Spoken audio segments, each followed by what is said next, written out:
Hi, I'm Chef Deborah from Roca's Bakery in Greensboro, North Carolina. Today we're going to be making pumpkin pie ravioli, which is a dessert ravioli and something a lot of people have never had before, but it's been a family favorite of ours and at the bakery as well, and in some of the restaurants that I've worked at as a chef.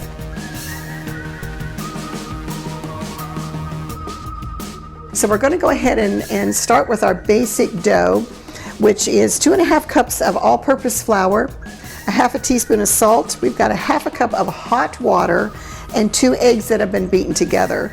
So we're going to go ahead and combine all of this together and make a dough. I'm not going to roll this by hand today. We're going to use our KitchenAid attachment and roll it out just to make it a lot easier. I know a lot of people during the COVID shutdown started to learn how to make pasta, sourdough bread, and different things like that. And this is one of those things that you can do either by hand or you can do with a KitchenAid machine. So we want to have a nice cohesive dough. Let me just check to see.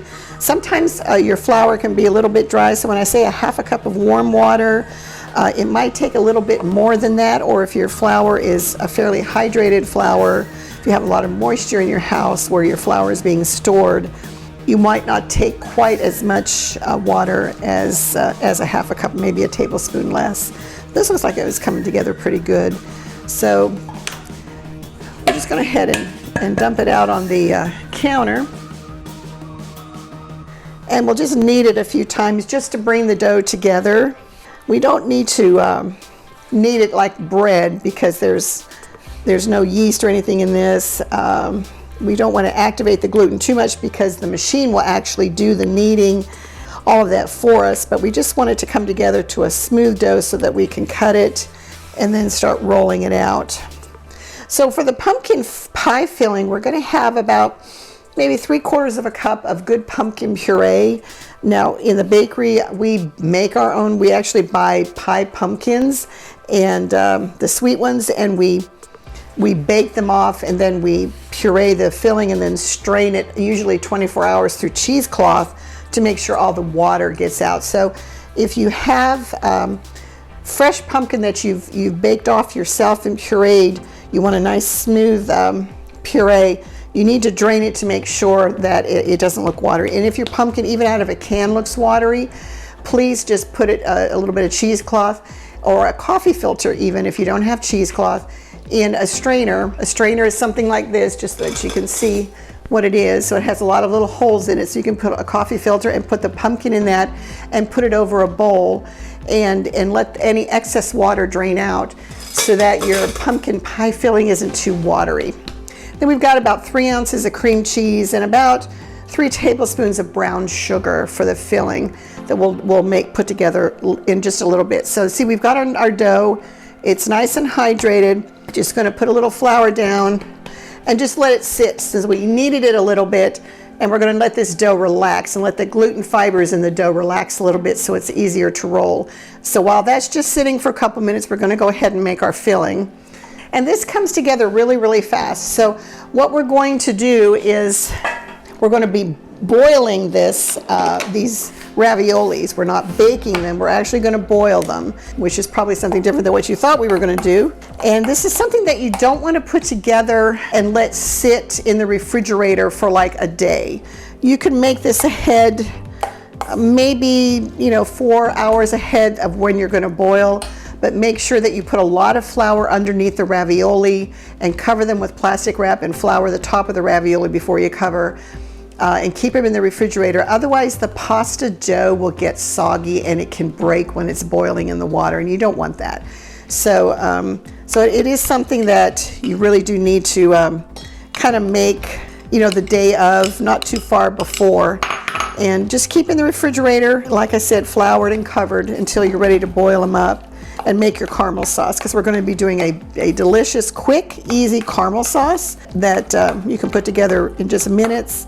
And we're going to toast some pecans and serve it that way. I did this for a Christmas party last year. No one at the party had ever had pumpkin ravioli before. It was one of the first things that was gone off the buffet line, so it was a big hit. You can also make this a little bit savory And instead of making a caramel sauce and adding cream cheese, you can put like 1 egg in the pumpkin and a little bit, just a little bit of sugar and some cinnamon. You can actually use some fresh sage leaves and a little bit of brown sugar and butter in the sauce and make it a little bit sweet and savory, so it can be like an appetizer for a dinner, which is a nice switch up, especially in the fall when the pumpkins are fresh. Okay, to my pumpkin mix, what I did was I added about a 1/4 teaspoon of allspice, a teaspoon of cinnamon, about a 1/4 teaspoon of nutmeg, or you can use a pumpkin pie spice, or spice it however you want. This is a pumpkin pie kind of spice, so that's what you would want to go with. So I just got my whip to break up the cream cheese a little bit, so you see the mixture is pretty stiff. At this point, we don't want to add any eggs or anything like that to the mixture. Then we're going to add our brown sugar.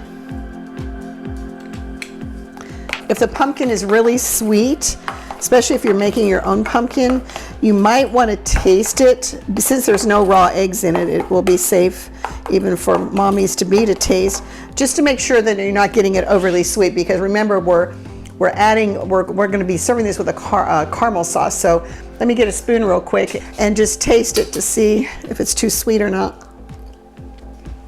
It actually needs a little bit more, so we're probably going to add the rest of that. You want to be sure you know how it's going to taste. You've got the spices right.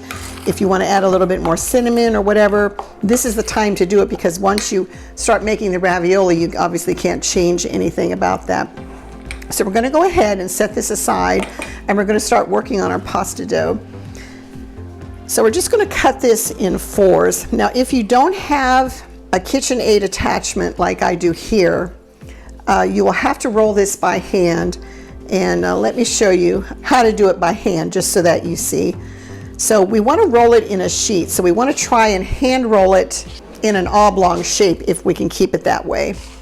And rolling pasta by hand, which is what I used to do all the time before KitchenAid came out with all these wonderful attachments that we can use. I still have my grandmother's, let me see if I can find it here. My grandmother's old pasta cutter.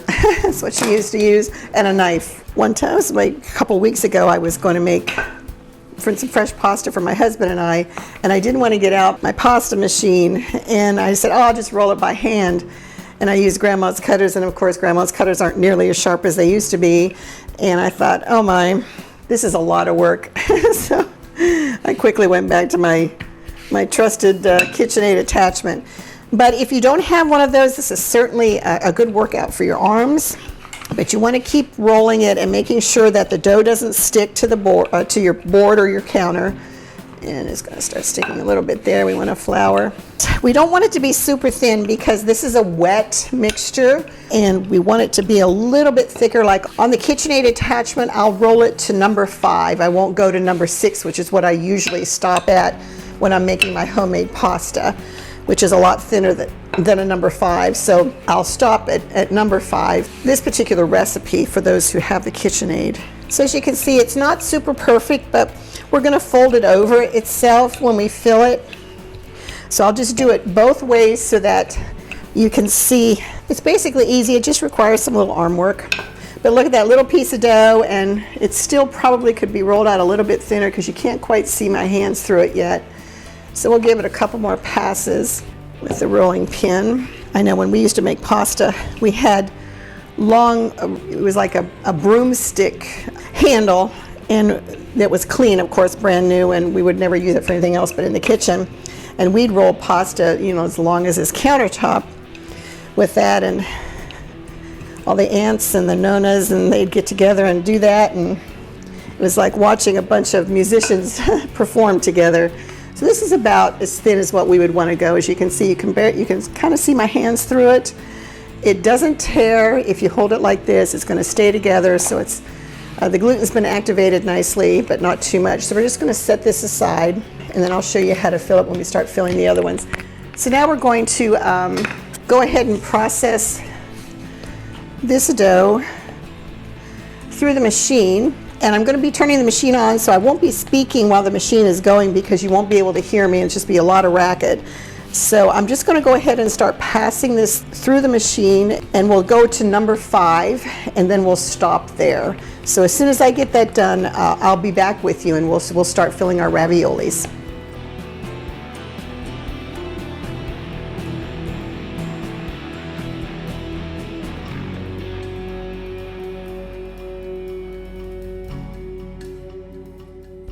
So I've rolled out all of our pasta dough, and as you can see, we've got some beautiful nice sheets here, and we're going to go ahead and start filling.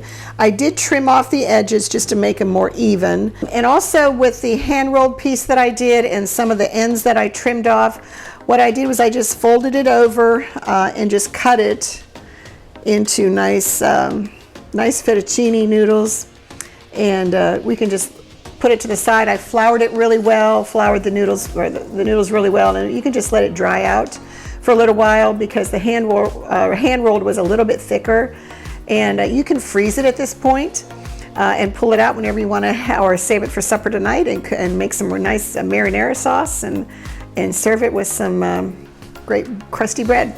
So we're going to go back to our ravioli. So what we're going to do is we're going to be laying our pumpkin down one side, and we're going to actually fold it over. So we're not going to be cutting this in two, so it's going to be a really easy thing to do. So you can do a spoon, or you can do it like a little 1 teaspoon scoop, which I find to be really easy. But before we do that, let's go ahead and egg wash the ends or the sides, just so that they stick well together, because you don't want these popping open at all during the cooking time, so that you lose all your good filling. So we want to be sure that that's all nice and glued down. And we're just going to lay down just the tiniest of a scoop right there. And we can just keep going down the row, making our little raviolis. Now, if you want to make these bigger, you can certainly do that. But again, this is a dessert ravioli, so with a sweet caramel sauce, you don't necessarily want to make them really huge. You can make one big ravioli if you want to do that, and that way you would just take probably 2 tablespoons full and just put it down the center of one of these big sheets and put another sheet on top of it, rather than making them small. But I like to serve them a little bit smaller. That way you can put 3 or 4 on your dessert bowl with the caramel sauce, and I think I'll wait on that one. And you have a nice little presentation. So we're just going to go ahead and fold this over ever so gently to the end. And then what we're going to do is we're going to just take and try and press the air out around the pumpkin, because air pockets can cause it to burst. So before we actually stamp them and seal them, we want to be sure that there's no real air pocket in there. And then we'll stamp and seal them and we'll be good to go. So see, I mean, it's a nice, quick, easy thing to do. It's not difficult at all. The hardest part is making the pasta dough. And if you've never made the pasta dough, you saw that wasn't hard either. So it can be a nice, quick, easy dessert to put together, something special. So you can use, this is a ravioli stamp. So this is an average size ravioli. It's square, or you can get a larger, round ravioli. This would be, obviously for like you would serve 1 or 2 on a dessert bowl rather than 3 or 4. So we're going to use the little squares, and what you do is you just center the handle over the center of the filling and just stamp it out. And you have your little ravioli. And just lay it on a floured sheet pan. And so you just continue going down the line like that until you get it all done. So we'll go ahead and we'll finish stamping out our raviolis and getting them on our floured tray, and we'll be back in just a few minutes. So we're back with our pumpkin ravioli. We've made all of our ravioli, stamped them out. They've been resting on a floured board. We're going to go ahead and make the caramel sauce right now. So I've got 4 ounces of butter. We're going to put in a pan. We've got about 2.5 tablespoons of brown sugar. We'll let the butter melt first before we add the brown sugar. And I've already got water boiling, and I've got a strainer inside a bowl ready for our ravioli, so that we don't have to stop and in the middle of something get everything, what the French call mise en place, which is having everything in its place, which is what we were taught in pastry school, to have all of our ingredients and all of our utensils out that we need so that we don't have to stop in the middle of something. And most of the time I can do that, but sometimes we're doing things in a hurry and on the fly, and we just have to make it work. So we're going to, now this is a brown butter sauce, kind of a caramel sauce without the heavy cream in it. So it's just really brown butter and sugar, and we're then going to put in some pecans. You can toast or not toast. Toasting always brings out the flavor in the pecans. So we're going to go ahead and add our brown sugar, and we're going to we have to turn the top on to cook the brown sugar in the butter. So we want to cook it long enough so that it becomes a very cohesive sauce. And sometimes the brown sugar and the butter don't like to mix real well. They don't want to hold hands and say, let's get together. They just want to kind of stay separate. But we just take our whisk and force them to join hands and create this really nice sauce. It doesn't take long. It comes together really quick. And this is something that you want to do kind of at the last minute.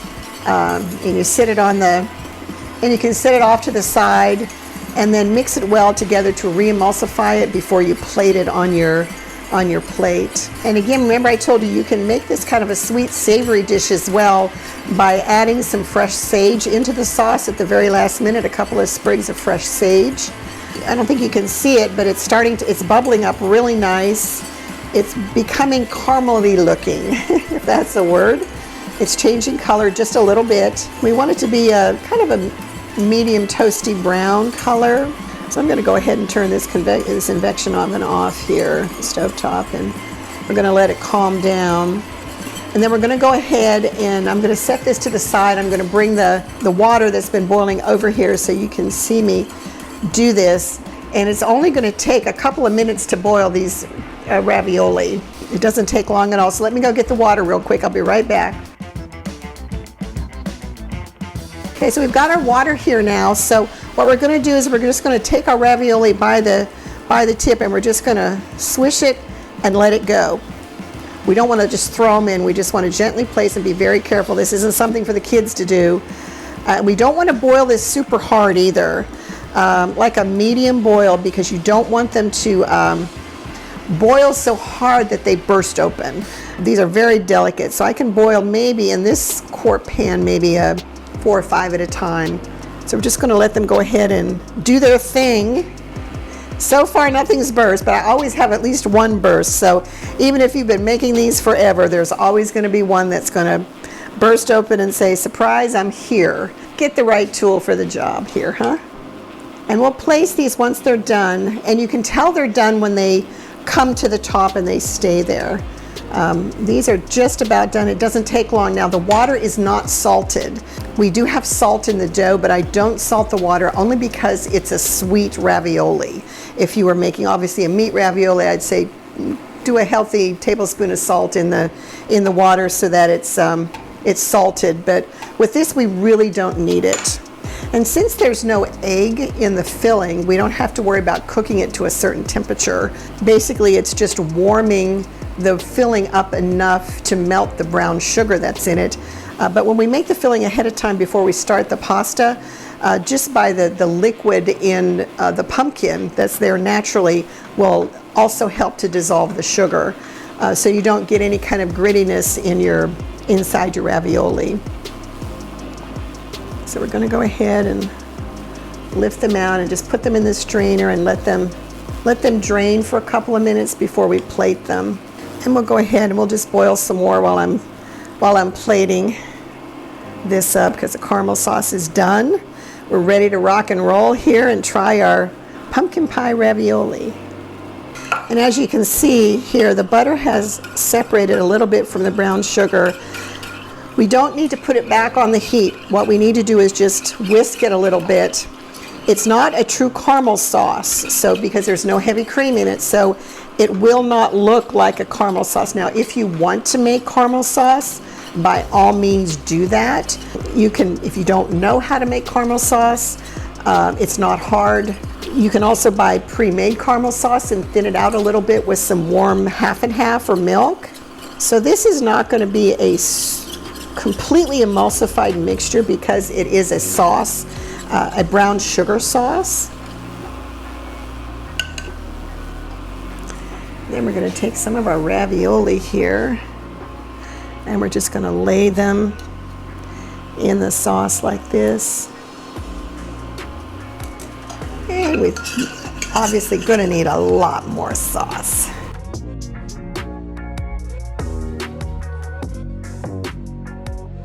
And then we'll go ahead and top it with some beautiful toasted pecans. And that is our pumpkin pie ravioli. Absolutely delicious. So let's go ahead and cut into one of these. Let's go ahead and cut into our ravioli so you can see the inside. Again, this is a very delicate, delicate flavor and a very delicious, good dessert ravioli. So please make this for your family and friends the next time you have a family gathering. It's an absolute delightful thing to experience. This is Chef Deborah from Roca's Bakery in Greensboro, North Carolina, signing off for this episode. Please visit us on our Facebook page, our Instagram page, or our website at rocasbakery.com, where we have our online store, as well as our photo gallery. You can watch all of our episodes from season 1 on the TV tab. And visit us next time you come to North Carolina. Bon appetit.